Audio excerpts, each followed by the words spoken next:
దేవునికి మహిమ కలుగును గాక. ప్రియా దేవుని బిడ్డలారా, పరిశుద్ధ గ్రంథం నుండి యాకోబు పత్రిక 1వ అధ్యాయము 22వ వచనాన్ని చదువుకుందాం. మీరు వినువారు మాత్రమై ఉండి మిమ్మును మీరు మోసపుచ్చుకొనకుండా వాక్య ప్రకారము ప్రవర్తించు వారునై ఉండుడి.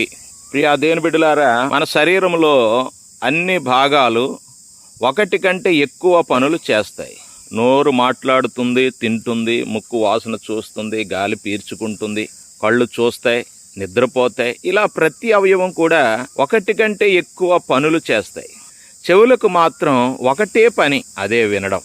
దేవుడు చెప్పిన మాట వినడానికి మనకు 2 చెవులు ఇచ్చాడు. వినుట వలన విశ్వాసం కలుగుతుంది.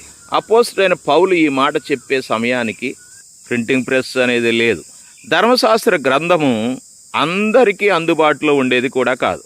సువార్త ప్రకటింపబడేదే కానీ ఎవరికి వాళ్ళు చదువుకోవడానికి దొరికేది కాదు. ప్రకటింపబడిన వాక్యం వినడానికి మాత్రమే అందుబాటులో ఉండేది. అందుకే వినుట వలన విశ్వాసము కలుగును అని చెప్పబడింది. అయితే ఇప్పుడు సువార్త అనేక రకాలుగా ప్రచురింపబడుతుంది. దేవునికే మహిమ కలుగును గాక. ప్రతి ఇంట్లో ప్రతి ఒక్కరికి బైబిల్ ఉంటుంది.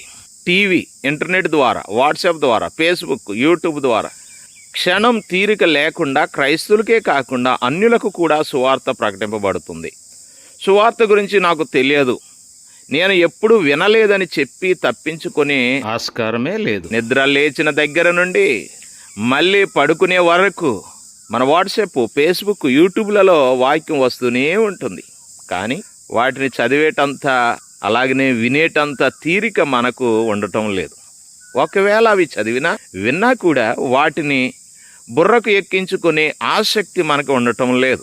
మత్తయి సువార్త 13వ అధ్యాయం 15వ వచనంలో, మీరు వినుట మట్టుకు విందురు గాని గ్రహింపనే గ్రహింపరు, చూచుట మట్టుకు చూతురే గాని ఎంత మాత్రము తెలుసుకొనరు అని యేసు ప్రభు చెప్పినట్లే ఇప్పుడు మన పరిస్థితి ఉంది.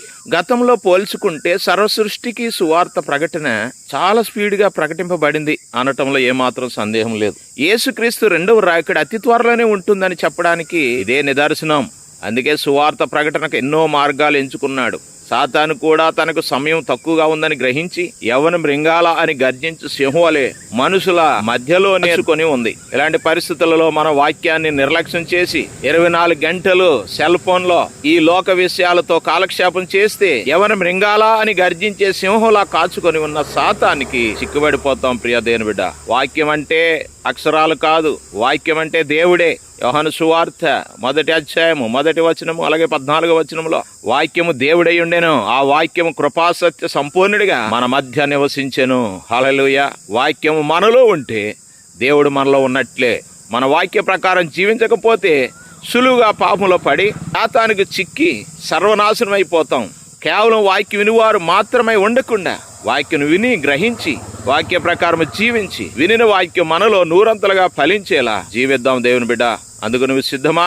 ప్రభువా, ఈ లోకంలో మేము జీవించినంత కాలం ఈ లోకానుసారమైన జీవితం జీవించి సాతానుకు చిక్కకుండా నీ వాక్య ప్రకారం జీవించే మనసు మాకు దయచేయి ప్రభు అని ఆయన నామములో అడిగి దేవుని సన్నిధిలో బలపడదామా? దేవుని ఆత్మ నీకు తోడండి నడిపించునుగా. ఆమెన్.